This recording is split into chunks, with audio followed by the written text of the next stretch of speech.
নমস্কার বন্ধুরা, welcome to অভির আড্ডা। আমি অভিরূপ।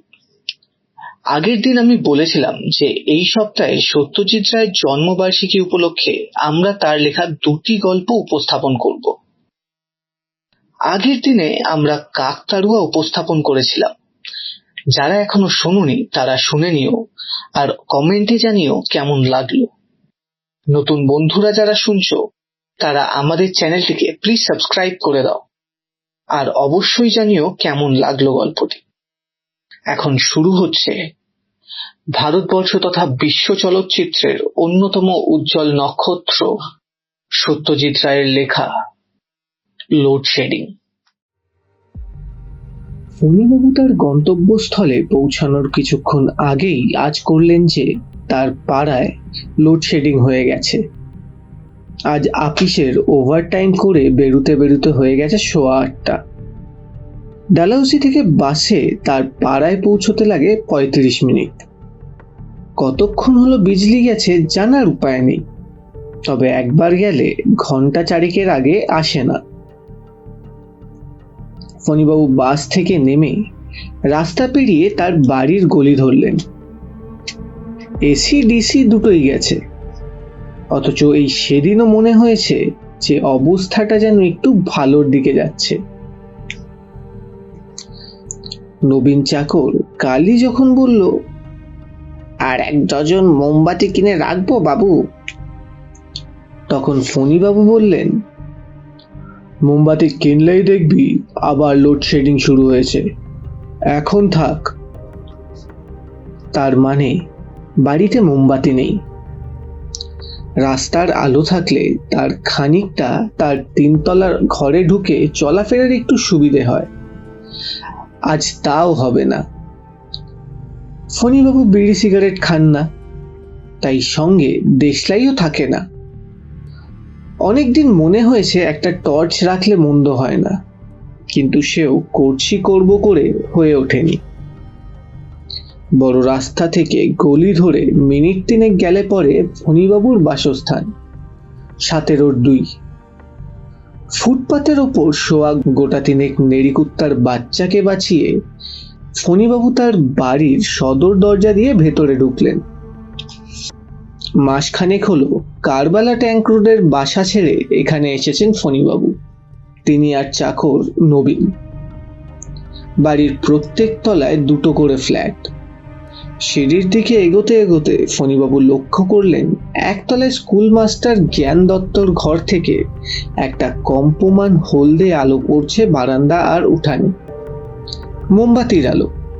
অন্য ফ্ল্যাটটা অন্ধকার, কোনো সারা শব্দও নেই। আজ পঞ্চমী। রামনাথ বাবু যেন বলেছিলেন পুজোয় ঘাটশিলা না মধুপুর কোথায় যাবেন, আজই চলে গেলেন নাকি। সিঁড়ির তলায় এসে নবীন বলে ডাক দিলেন ফণীবাবু। কোনো উত্তর নেই। বেরিয়েছে। ঠিক লোডশেডিং এর সময় বেরোনো চাই, এটা আগেও কয়েকবার লক্ষ্য করেছেন ফণীবাবু। চাকরের আশা ছেড়ে দিয়ে সিঁড়ি উঠতে আরম্ভ করলেন ফণীবাবু। মোমবাতির আলোতে প্রথম কয়েকটা ধাপ দেখতে অসুবিধা হচ্ছে না, কিন্তু তারপরই অন্ধকার। তার জন্য চিন্তার কোনো কারণ নেই। 3-24-72 ধাপ তাকে উঠতে হবে, এটা তার জানা আছে। লোডশেডিং এর আশঙ্কা করেই ফণীবাবু একদিন সিঁড়ির সংখ্যা গুনে রেখেছিলেন, তাতে অন্ধকারে ওঠার অনেকটা সুবিধে হয়। আশ্চর্য, আলো থাকলে সিঁড়ি ওঠাটা সুস্থ লোকের পক্ষে কোনো সমস্যাই নয়, কিন্তু অন্ধকারে 15 ধাপ উঠে 16র মাথায় রেলিংয়ে কাঠের বদলে হঠাৎ কি একটা হাতে ঠেকতেই ফণীবাবু শিউরে উঠে হাতটা সরিয়ে নিলেন। তারপর মনে সাহস এনে হাতটা রাখতেই বুঝলেন সেটা একটা গামছা। দোতলায় কোনো আলো নেই, কোনো শব্দও নেই, তার মানে কোনো লোক নেই। পশ্চিমের 2টো ঘর নিয়ে থাকেন গেস্ট স্টেশনার অফিসের বিজনবাবু, সঙ্গে থাকেন তার স্ত্রী আর 2 ছেলে। ছোট ছেলেটি মহা দুরন্ত, এক মুহূর্ত মুখ বন্ধ থাকে না তার। অন্যদিকে দুটি ঘর নিয়ে থাকেন কলেজ স্ট্রিটের এক জুতোর দোকানের মালিক মহাদেব মণ্ডল। ইনি সন্ধ্যায় প্রায়ই এক বন্ধুর বাড়িতে তাস খেলতে যান। বিজন বাবুরা মাঝে মাঝে সপরিবারে হিন্দি ছবি দেখতে যান, আজও হয়তো গেছেন। ফণীবাবু এসব নিয়ে আর চিন্তা না করে উঠে চললেন। 60 ধাপ উঠে ডাইনে মোড় নিতেই একটা টিনের পাত্রের সঙ্গে ঠুক্করের ফলে একটা কান ফাটা শব্দ তাকে কিছুক্ষণের জন্য বেতাল করে দিয়ে তার হৃদস্পন্দনের মাত্রা বাড়িয়ে দিল। বাকি 12টা ধাপ তাই অতি সাবধানে পা ফেলে উঠতে হলো। এবারে বায়ে ঘুরতে হবে। সামনে দড়িতে ঝোলানো একটা খালি পাখির খাঁচা পড়বে। তার পড়শি নরেশ বিশ্বাসকে তিনি অনেক দিন থেকে বলেছেন যে ময়নাটা যখন মরেই গেছে তখন আর খালি খাঁচাটাকে পথের মাঝখানে ঝুলিয়ে রাখা কেন। ভদ্রলোক এখনো পর্যন্ত কথাটা কানেই তোলেননি। ফণীবাবুর শরীরটাকে হাঞ্চব্যাকের মতো বেঁকিয়ে খাঁচা বাঁচিয়ে ডান হাতটা বাড়িয়ে দেওয়ালে ভর করে তার ঘরের দিকে এগোলেন। এইভাবে দেওয়াল হাতড়ে 3-4 পা এগোলেই ডাইনে তার ঘরের দরজা। একটা গানের শব্দ আসছে, রবীন্দ্রসঙ্গীত, বোধহয় পাশের বাড়ি থেকে। ট্রানজিস্টারই হবে। লোডশেডিং এর আদিম ভুতুড়ে পরিবেশে এই জাতীয় শব্দ মনে অনেকটা সাহসের সঞ্চার করে। অবশ্যই এটাও বলা দরকার যে ফণীবাবুর ভূতের ভয় মোটেই নেই। দরজার চৌকাঠ হাতে ঠেকতে ফণীবাবু হাঁটা থামিয়ে পকেট থেকে চাবি বার করলেন। দুটো চাবির একটা থাকে ফণীবাবুর কাছে, আরেকটা রাখে নবীন। তালার জায়গা আন্দাজ করা সহজ ব্যাপার, কিন্তু কড়া হাতড়ে ফণীবাবু তালা পেলেন না। অথচ তার স্পষ্ট মনে আছে যে আপিসে যাওয়ার সময় তিনি তালা লাগিয়ে পকেটে চাবি পুরেছেন। এটাও কি তাহলে নবীনের কীর্তি? সে কি তাহলে ভিতর থেকে দরজা বন্ধ করে ঘুমিয়ে পড়েছে? ফণীবাবু দরজা ধাক্কা দিতে গিয়ে বোকা বনে গেলেন, কারণ দরজা দিব্যি খুলে গেল। নবীন? কোনো উত্তর নেই। নবীন ঘুমকাতুরে নয়, সেটা ফণীবাবু জানেন। ফণীবাবু চৌখাট পেরিয়ে ঘরে ঢুকলেন। অবশ্যই ঘরে ঢুকলেন কথাটা বোধহয় ঠিক হলো না, কারণ দরজার পেছনে কি আছে তা বুঝতে হলে বেড়ালের চোখ দরকার। ফণীবাবু একবার চোখ বন্ধ করে আবার খুলে দেখলেন দুটো অবস্থার মধ্যে কোনো তফাৎ নেই। বাকি কাজ তিনি ইচ্ছে করলে চোখ বন্ধ করেই করতে পারেন। একেই বলে নিরেট অন্ধকার, যাকে দুহাত দিয়ে ঠেলে সামনে এগোতে হয়। দরজার বাঁ পাশে এক ফালি দেয়াল, তাতে সুইচ বোর্ড। তারপর দেওয়াল ঘুরে গিয়ে পাশের ঘরের দরজা, আর দরজা পেরিয়ে ব্র্যাকেট আলনা। ফণীবাবুর হাতে ছাতা, সেটাকে আলনায় টাঙানো দরকার। গরম লাগছে, গায়ের জামাটা খুলে সেটাও আলনায় যাবে। তবে জামা খোলার আগে বুক পকেট থেকে মানি ব্যাগটা বার করে আলনার পরেই বাদিকের টেবিলের দেরাজে রাখতে হবে। ফণীবাবু হাত বাড়ালেন সুইচ আন্দাজ করে। এখন বাতি জ্বলবে না ঠিকই, তবে বিজলি এলেই নিঃশব্দে আলো জ্বলে ওঠার মজাটা থেকে ফণীবাবু বঞ্চিত হতে চান না। দুটো সুইচের একটার মাথা খোলা। নবীন একদিন লোডশেডিং এর মধ্যেই হাতড়াতে গিয়ে শক খেয়েছিল। ফণীবাবু মোক্ষম আন্দাজে সেটাকে এড়িয়ে দ্বিতীয়টা বুড়ো আঙ্গুল আর তর্জনীর মৃদু চাপে নিচে নামিয়ে দিলেন। খুব শব্দটা শুনতে ভালোই লাগলো। সুইচ থেকে হাত সরিয়ে নিয়ে দ্বিতীয় দরজার ফাঁকাটা পেরোতেই আবার দেওয়াল ঠেকলো হাতে। এরপরেই তার মাথার সমান হাইটে, কিন্তু না, আলনার বদলে একটা অন্য জিনিস হাতে ঠেকলো।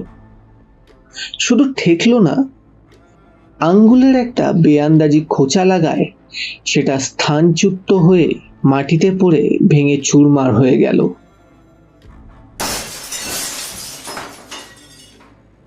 একটা ছবি, না হয় আয়না। ফণীবাবু বুঝলেন তার পায়ের ওপর কাঁচের টুকরো এসে পড়েছে। পায়ে চটি, তাই কাঁচ ফোটার ভয় নেই, কিন্তু আলনাটা গেল কোথায় সে ভাবনা তাকে কিছুক্ষণের জন্য অনাড় করে দিল। তার ঘরে একটা ছবি আছে বটে পরমহংসদেবের, কিন্তু সেটা থাকবার কথা উল্টো দিকের দেয়ালে। আয়নাটা থাকে টেবিলের ওপর। এটা নির্ঘাত নবীনের কীর্তি। ঘরের জিনিস এখান ওখান করার বাতি তার আছে বটে। তার চটি জোড়া তিনি রাখেন টেবিলের নিচে, আর বারণ সত্ত্বেও নবীন প্রতিদিন সেটাকে চালান দেয় খাটের তলায়। ফণীবাবু হাতের জীর্ণ ছাতাটা মাটিতে নামিয়ে হাতলটা দেওয়ালে ঠেকিয়ে সেটাকে সাবধানে দাঁড় করিয়ে রাখলেন। তারপর পকেট থেকে মানিব্যাগটা বার করে এগিয়ে গেলেন অদৃশ্য টেবিল লক্ষ্য করে। এগোবার পথে পায়ের চাপে কাঁচ ভাঙল।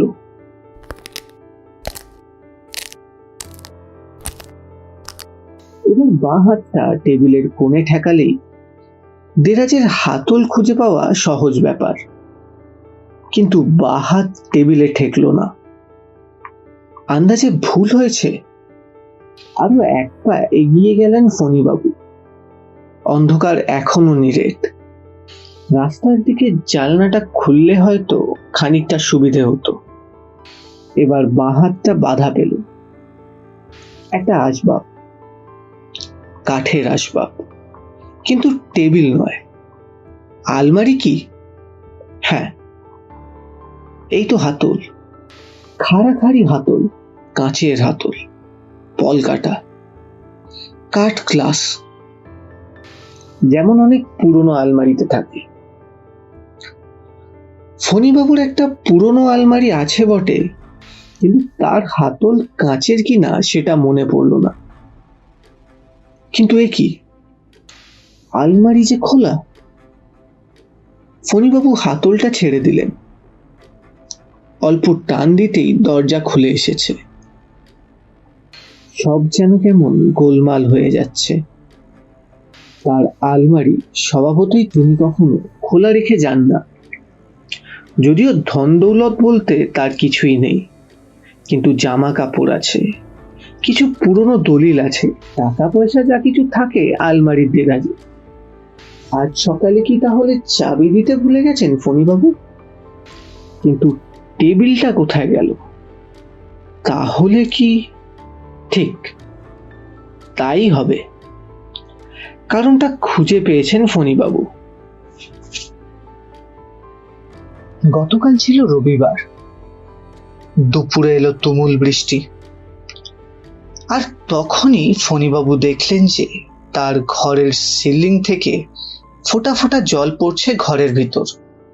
টেবিলের ওপরেও জল পড়েছিল, তাই নবীন খবরের কাগজ চাপা দিয়েছিল। আসলে বাড়িটা বেশ পুরনো। বাড়িওয়ালাকে ছাদ ছাড়ানোর কথা বলতে হবে, এ কথাটা তখনই মনে হয়েছিল ফণীবাবুর। আজও যে এ পাড়ায় দুপুরের দিকে বৃষ্টি হয়েছে সেটা ফণীবাবু রাস্তায় ভিজে দেখেই বুঝেছিলেন। নবীন যদি টেবিলটাকে জানলার দিকে সরিয়ে থাকে, কাপড় সমেত আলনাটা উল্টো দিকে দেওয়ালে টাঙিয়ে থাকে, তাহলে বলতে হবে সে সুবিবেচনার পরিচয় দিয়েছে। ফণীবাবু মানিব্যাগটা পকেটে পুরে জানলার দিকে এগোলেন। 3 পা এগোতেই বাধা পড়ল। এটা চেয়ার। নবীন তাহলে চেয়ারটাকে সরিয়েছে। না, এভাবে অন্ধকারে হাতড়ানোর কোনো মানে হয় না। তার চেয়ে বাকি সময়টা আলোর অপেক্ষায় চেয়ারটাতেই বসে কাটিয়ে দেওয়া ভালো। ফণীবাবু বসলেন। হাতলওয়ালা চেয়ার, বসার জায়গাটা বেতের। একবার যেন মনে হলো তার নিজের ঘরের চেয়ারে হাতল নেই, কিন্তু পর মুহূর্তেই খটকাটা মন থেকে দূর করে দিলেন।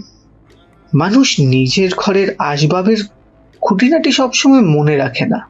এই অভিজ্ঞতা তার আজকে হয়েছে। এখন ফণীবাবুর মুখ দরজার দিকে।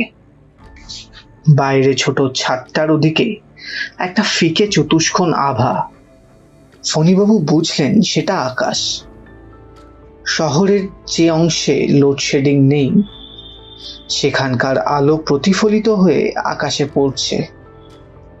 যদিও মেঘ থাকায় তারা দেখা যাচ্ছে না, যাক, তবুও তো একটা দেখার জিনিস রয়েছে চোখের সামনে।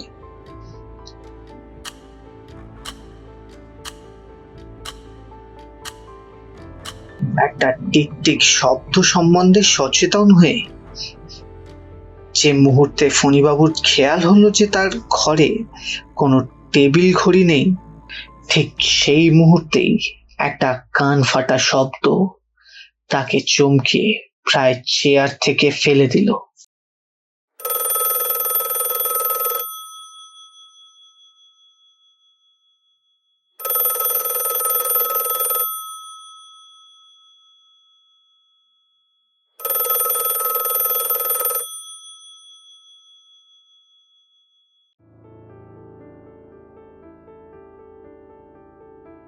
টেলিফোন।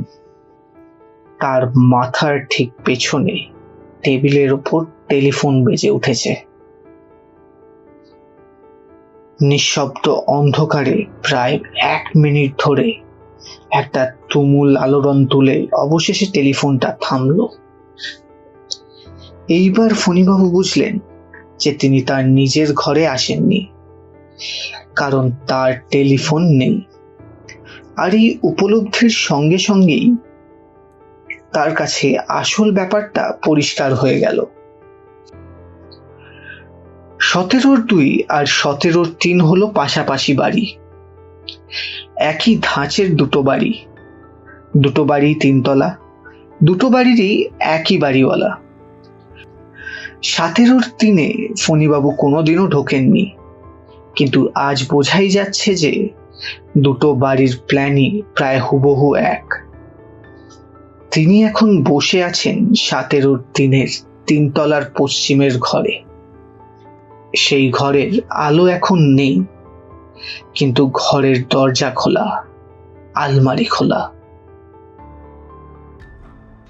তার মানে যাই হোক না কেন, ফণীবাবু নিজের ভুল বুঝতে পেরে আর সময় নষ্ট না করে উঠে পড়ার উপক্রম করেই আবার তৎক্ষণাৎ বসে পড়লেন।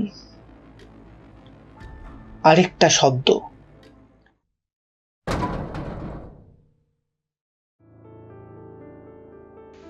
এটা এসছে তার খুব কাছেই, বাদিক থেকে।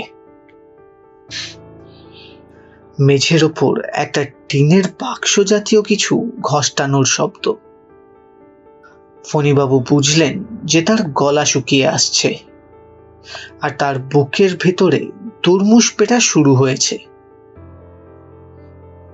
চোর। তার পাশেই বোধহয় খাট, আর খাটের নিচে চোর। বেরোবার চেষ্টায় খাটের নিচে রাখা টিনের বাক্সে ধাক্কা খেয়েছে। ঘরের দরজা আর আলমারি কেন খোলা সেটা এখন খুব সহজেই বোঝা যাচ্ছে। চোরের কাছে যদি হাতিয়ার থাকে তাহলে ফণীবাবুর অবস্থা খুবই সংকটাপন্ন।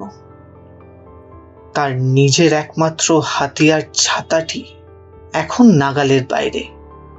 তাছাড়া ছাতার যা দৈন্যদশা, তাতে চোরের চেয়ে ছাতাটি জখম হবে বেশি।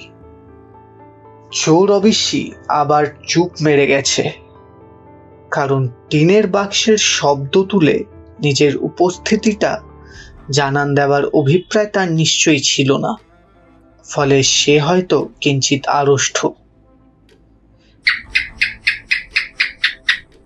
একটা টিকটিকি ডেকে উঠল। ভুল ভুল ভুল। ফণীবাবুর মন বলল, একটা বিশ্রী ভুল করে একটা বিশ্রী অবস্থার মধ্যে এসে পড়েছেন তিনি। ছিচকে চোরের কাছে আগ্নেয়াস্ত্র থাকার সম্ভাবনা কম, তবে ছোড়াছুরি থাকা অসম্ভব নয়। অবশ্যই অনেক চোর নিরস্ত্র অবস্থাতেই বেরোয়। হাতাহাতির প্রশ্ন হলে ফণীবাবু হয়তো লড়ে যাবেন, কারণ এককালে তিনি ফুটবল খেলেছেন পাড়ার টিমে। কিন্তু মুশকিল করেছে এই অন্ধকার। দৃষ্টির অভাবে অতি শক্তিশালী মানুষও অসহায় বোধ করে। কিন্তু তাহলে কি করা যায়? যা থাকে কপালে বলে উঠে পড়বেন কি? কিন্তু যদি সিঁড়ি নামার মুখে বিজলি এসে যায়, আর ঠিক সেই সময় যদি একদিক দিয়ে চোর পালায় আর অন্য দিক দিয়ে ঘরের মালিক এসে পড়েন, আর মালিক যদি এসে দেখেন তার ঘরে চুরি হয়েছে, তাহলে তো ফণীবাবুর চিন্তায় ছেদ পড়ল। নিচ থেকে একটা পায়ের শব্দ আসছে।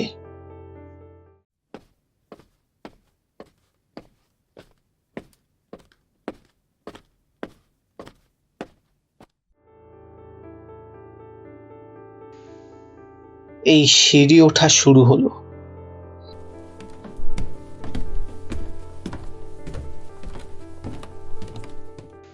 ধীরে ধীরে উঠছেন ভদ্রলোক।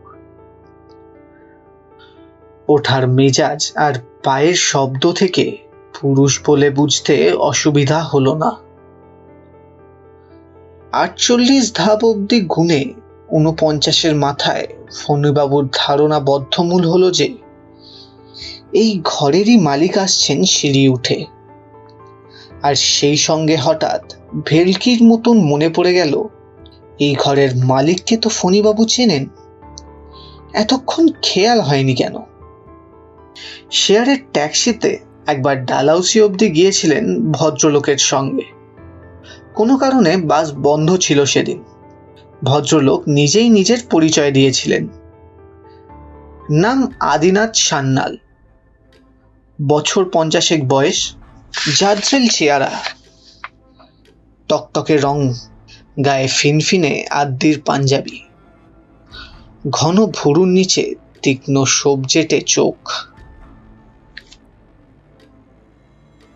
63-64।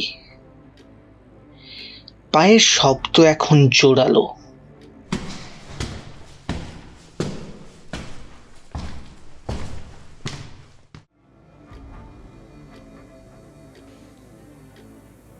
ঘরের ভেতরেও শব্দ, খচমচ, ধূপধাপ, আর তারপরেই একটা যন্ত্রণাসূচক উফ।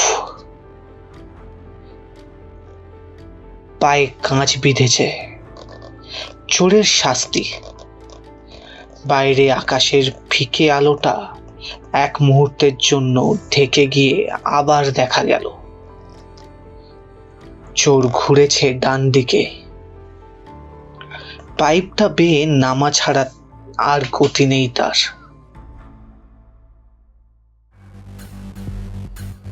সিঁড়ির পায়ের শব্দ এবার মেঝেতে, বাইরে বারান্দায়। ফণীবাবুও উঠে পড়লেন। সাবধানে কাঁচ বাঁচিয়ে ছাতাটা তুলে নিয়ে পাশের ঘরে গিয়ে ঢুকলেন। দরজার মুখ অব্দি এসে পায়ের শব্দ থামল চৌকাঠের বাইরে।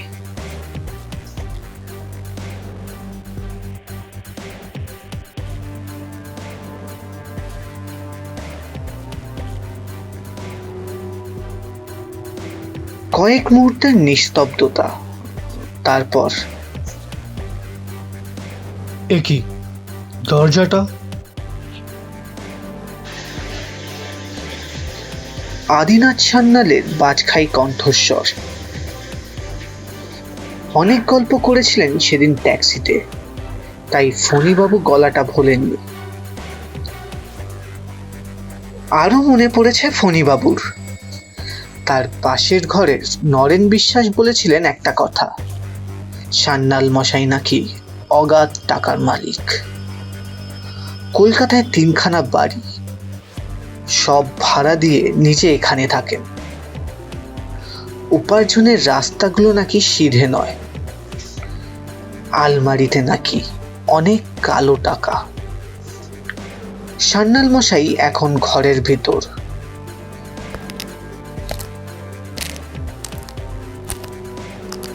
কাঁচ ভাঙতে ভাঙতে এগিয়ে চলেছেন হাতে হাতে চোর ধরার আশায়। জোরে জোরে নিঃশ্বাস পড়ছে ভদ্রলোকের। ফণিবাবুর আর ভয় নেই।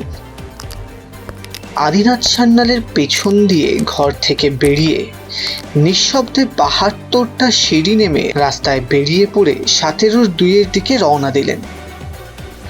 নিজের বাড়িতে ৩ তলায় এসে খালি পাখির খাঁচাটা বাঁচিয়ে একবার এগোতেই যখন বিজলি ফিরে এলো, তখন ফণিবাবু লক্ষ্য করলেন যে তার হাতে একটি ঝকঝকে নতুন হাল ফ্যাশনের জাপানি ছাতা এসে গেছে।